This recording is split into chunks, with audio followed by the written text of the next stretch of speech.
There are these two young fish swimming along, and they happen to meet an older fish swimming the other way, who nods at them and says, "Morning, boys. How's the water?" The two young fish swim on for a bit, and then eventually one of them looks over at the other and goes, "What the fuck is water?" This is a standard requirement of gaming videos, the deployment of didactic little parable-ish stories. The story thing turns out to be one of the better, less bullshitty conventions of the genre, but if you're worried that I plan to present myself here as the wise older fish, explaining what water is to you younger fish, please don't be. I am not the wise old fish. The point of the fish story is merely that the most obvious, important realities are often the ones that are hardest to see and talk about. Stated as an English sentence, of course, this is just a banal platitude, but the fact is that in day-to-day trenches of gamer existence, banal platitudes can have the life or death importance. So I wish to suggest to you on this sunny and lovely afternoon. Of course, the main requirement of speeches like this is that I'm supposed to talk to you about your game's meaning. To try to explain why the experiences you are about to receive have actual human value instead of just a material payoff. So let's talk about the single most pervasive cliche in the gaming video genre, which is that games are not so much about achieving things as they are about having fun. If you're like me as a gamer, you've never liked hearing this, and you tend to feel a bit insulted by the claim that you needed anybody to teach you how to have fun, since the fact that you clocked thousands of hours seems like proof that you already know how to have fun. But I'm going to posit to you that the gaming video cliche turns out not to be insulting at all, because the really significant lesson in gaming that we're supposed to get in a place like this isn't really about what to play, but rather the choice of what to think. If your total freedom of choice regarding what to play seems too obvious to waste time discussing, I'd ask you to think about fish and water, and to bracket for just a few minutes your skepticism about the value of the totally obvious. Here's another little didactic story. There are these two guys sitting together in Discord. One of the guys is melee, the other is ranged, and the two are arguing about group composition with what special intensity that comes after about the fourth beer. And the range says, "Look, it's not like I don't have actual reasons for not grouping with melee. It's not like I haven't ever experimented with melee spec. Just last month I got caught wiping over and over again in the raid. I kept dying and couldn't stay alive, and there were 20 people waiting for me to get my act together. And so I tried it. I swapped to melee spec, we killed the boss." And now in Discord, the melee guy listens to the ranged, all puzzled. "Well, then you must believe in melee now," he says. "After all, you killed the boss." The atheist just rolls his eyes. "Nah, man. All that was just a couple healers woke up and started healing me." It's easy to run this story through a kind of standard gamer analysis, which is fine, except we also never end up talking about just where these individual beliefs come from, meaning where they come from inside the two guys, as if a person's most basic orientation towards group content and the meaning of his experience were somehow just hardwired, like height or shoe size, or automatically absorbed from Reddit.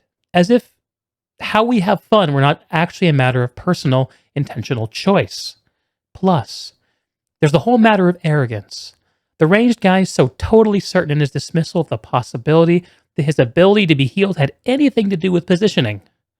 True, there are plenty of melee players who seem arrogant and certain of their own interpretations, too. They're probably even more repulsive than boomkins, at least to most of us.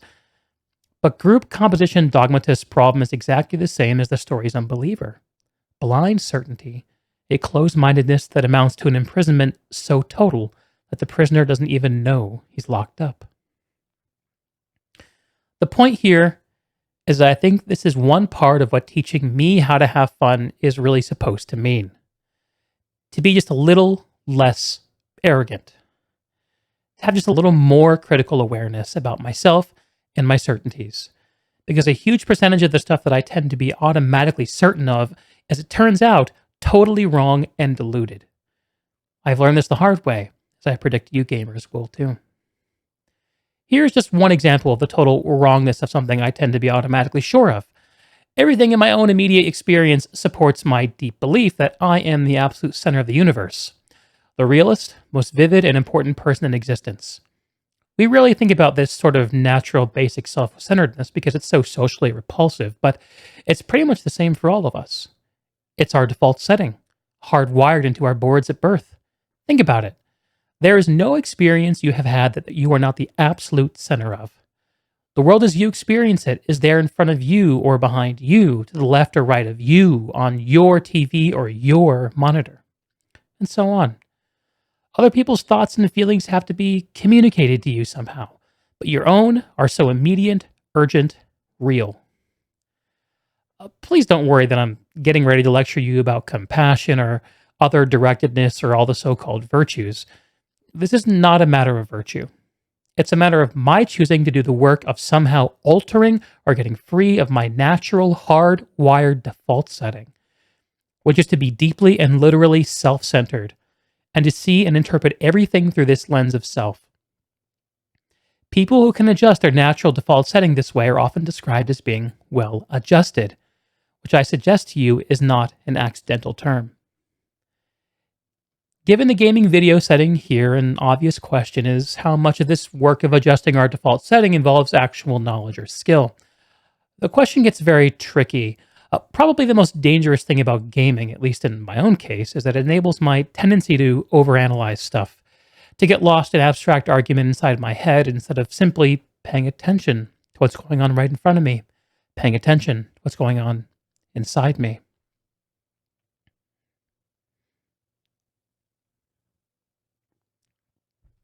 As I'm sure you all know by now, it is extremely difficult to stay alert and attentive instead of getting hypnotized by the constant monologue inside your own head, maybe happening right now.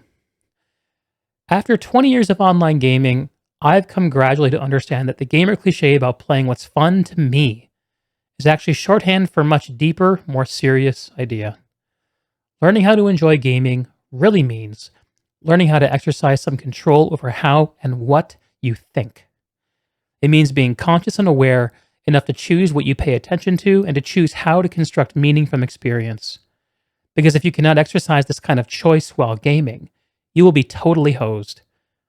Think of the old cliche about the mind being an excellent servant but a terrible master. This, like any cliche, so lame and unexciting on the surface, actually expresses a great and terrible truth. It's not the least bit coincidental that adults who commit suicide with firearms almost always shoot themselves in the head. They shoot the terrible master. And the truth is, most of these suicides are actually dead long before they pull the trigger. And I submit that this is what the real, no bullshit value of your fun is supposed to be about. How to keep from going through your comfortable, daily gaming life, dead, unconscious, a slave to your head and to your natural default setting of being uniquely, completely, imperially alone at day in and day out. That may sound like hyperbole or abstract nonsense. Let's get concrete. The plain fact is that young gamers do not yet have any clue what day in, day out really means. There happen to be whole large parts of gamer life that nobody talks about in gaming videos. One such part involves boredom, routine, and petty frustration. Gaming veterans and older folks here will know all too well what I'm talking about. By way of example, let's say it's an average adult day, and you get up in the morning, go to your challenging white-collar job, you work hard for 8 or 10 hours. At the end of the day, you're tired and somewhat stressed, and all you want to do is go home, load up Netflix, do some dailies while you have a bite to eat. And then you hit the sack early because, of course, you have to get up the next day and do it all again.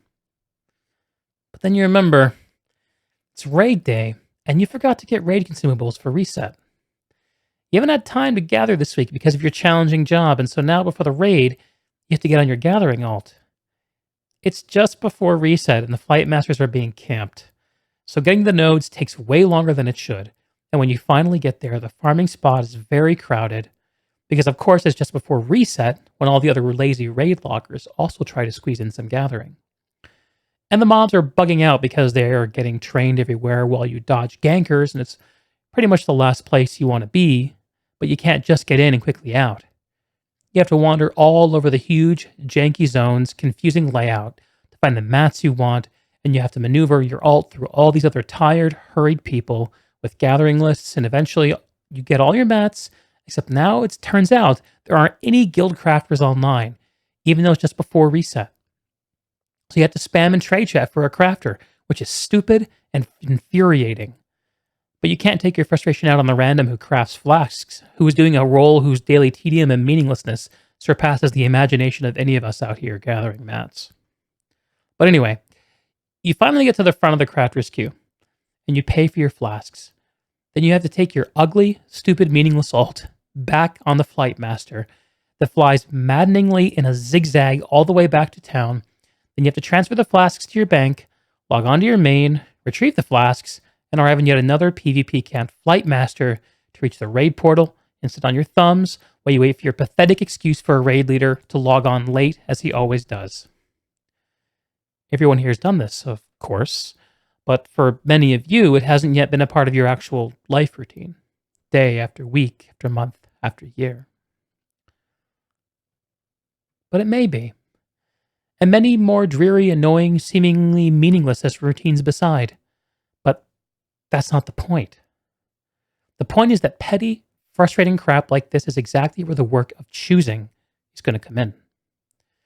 Because the flight master ganking in overfarmed nodes and offline guild crafters give me time to think, and if I don't make a conscious decision about how to think and what to pay attention to, I'm going to be pissed and miserable every time I have to do this. Because my natural default setting is a certainty. The situations like this are really all about me, about my raid consumes and my fatigue and my desire to just DPS. And it's going to seem for all the world like everybody else is just in my way. And who are all these people in my way? And look at how repulsive most of them are, how stupid and cow-like and dead-eyed and non-human they seem in Discord, and how annoying and rude it is that people are chewing loudly on voice chat. Look at how deeply and personally unfair this is. Or, of course, if I'm more socially conscious, just as form of my default setting, I can spend time in the end-of-day traffic being disgusted about all the mindless, stupid bot farmers and gold buyers, burning their real-world cash on wasteful, selfish mounts and cosmetics, and I can dwell on the fact that the dumbest, slowest people in Discord always seem to be the tank and the tank healers. This is an example of how not to think, by the way. With the biggest, stupidest collections of store-bought mounts, idled on by the most selfish and clueless players, and I can think about how future gamers will hate us for validating this awful microtransactional business model and turning real games into mobile games, and how all developers are lazy and selfish, and how spoiled and stupid and selfish and disgusting we all are, how modern consumer society just sucks, and so forth and so on. You get the idea. If I choose to think this way, in-game and out, fine. Lots of us do. Except thinking this way tends to be so easy and automatic that it doesn't have to be a choice. It's my natural default setting. It's the automatic way that I experience the boring, frustrating, grindy parts of gamer life when I'm operating on the automatic, unconscious belief that I am the center of the world, and that my immediate needs and feelings are what should determine the world's priorities. The thing is that, of course, there are totally different ways to think about these kinds of situations.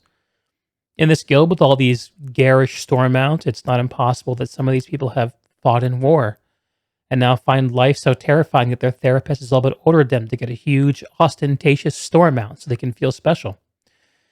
Or that the farmer who just ganked my node is a distracted father whose little child is congenitally sick on the couch next to him, and he's trying to distract his kids so he can have a moment of fun in a life that's otherwise full of car rides and hospital stays. And his need is bigger and more legitimate than mine, and it is actually I who am in his way.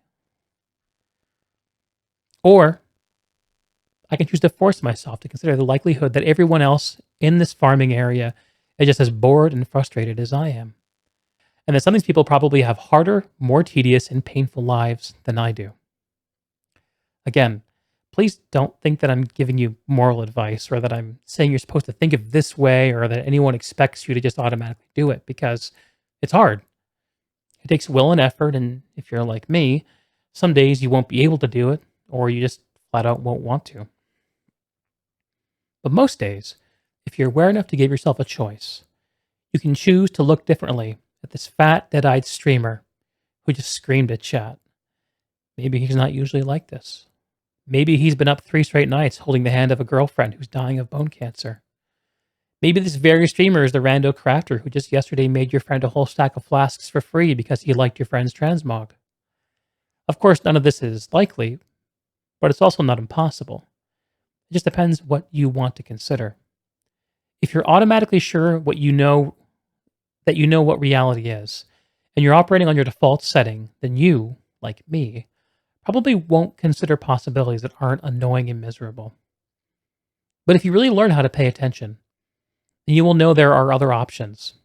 It will actually be within your power to experience a crowded, hot, slow consumer hell type situation as not only meaningful, but sacred, on fire with the same force that made the stars love, fellowship, the mystical oneness of all things deep down. Not that all that mystical stuff is necessarily true. One thing that's capital T true is that you get to decide how you're going to try to see it. This, I submit, is the freedom of real gaming, of learning how to have fun. You get to consciously decide what has meaning and what doesn't. You get to decide what to worship. Because here's something else that's weird but true. In the day-to-day trenches of gamer life, there's no such thing as not worshiping. Everybody worships. The only choice we get is what to worship. And the compelling reason for maybe choosing some sort of god or spiritual type thing to worship, be it Jesus or Allah or Yahweh or the wicked mother goddess or that Four Noble Truths or some inviolable set of ethical principles, is that pretty much anything else you worship will eat you alive. If you worship views and subs, if they're where you tap real meaning in life, then you will never have enough. Never feel you have enough. It's the truth. Worship your body and beauty and sexual allure, you will always feel ugly. And when time and age starts showing, you will die a million deaths before they finally grieve you. On one level, we all know this stuff already. It's been codified in myths, proverbs, cliches, epigrams, parables, the skeleton of every great story. The whole trick is keeping the truth up front in daily consciousness. Worship power. You will end up feeling weak and afraid. You will need even more power over others as you numb you to your own fear. Worship your intellect, being seen as smart. You will end up feeling stupid, a fraud, always on the verge of being found out. But the insidious thing about these forms of worship is not that they're evil or sinful. It's that they're unconscious. They are default settings. They're the kind of worship you just gradually slip into, day after day, getting more and more selective about what you see and how you measure value without ever being fully aware what you're doing. And the so-called real world will not discourage you from operating on your default settings, because the so-called real world of men and money and power hums merrily along in a pool of fear and anger and frustration and craving and worship of self. Our own culture has harnessed these forces in ways that have yielded extraordinary wealth and comfort and personal freedom. The freedom all to be lords of our tiny skull-sized kingdoms, alone at the center of all creation. This kind of freedom has much to recommend it, but of course there are all different kinds of freedom, and the kind that is most precious you will not hear much talk about in the great gamer world of fun and achieving. The really important kind of freedom involves attention and awareness and discipline, and being able truly to care about other people and to sacrifice for them over and over in myriad petty, unsexy ways every day. That is real freedom. That is being aware and understanding how to think. The alternative is unconsciousness, the default setting, the rat race. The constant gnawing sense of having had and lost some infinite thing. I know that this stuff probably doesn't sound fun and breezy or grandly inspirational the way a gaming video is supposed to sound. What it is, as far as I can see, is the capital T truth, with a whole lot of rhetorical niceties stripped away. You are, of course, free to think of it whatever you wish, but please don't just dismiss it as just some finger-wagging mainstream news segment. None of this stuff is really about morality or religion or dogma or big fancy questions of life after death. The capital T truth is about life before death. It is about the real value of your attention, which has almost nothing to do with knowledge and everything to do with the simple awareness. Awareness of what is so real and essential, so hidden in plain sight all around us, all the time, that we have to keep reminding ourselves over and over. This is water. This is water. It is unimaginably hard to do this, to stay conscious and alive in the world of gaming day in and day out, which means yet another grand cliche turns out to be true. Your grind really is the job of a lifetime, and it commences now. I wish you more than luck.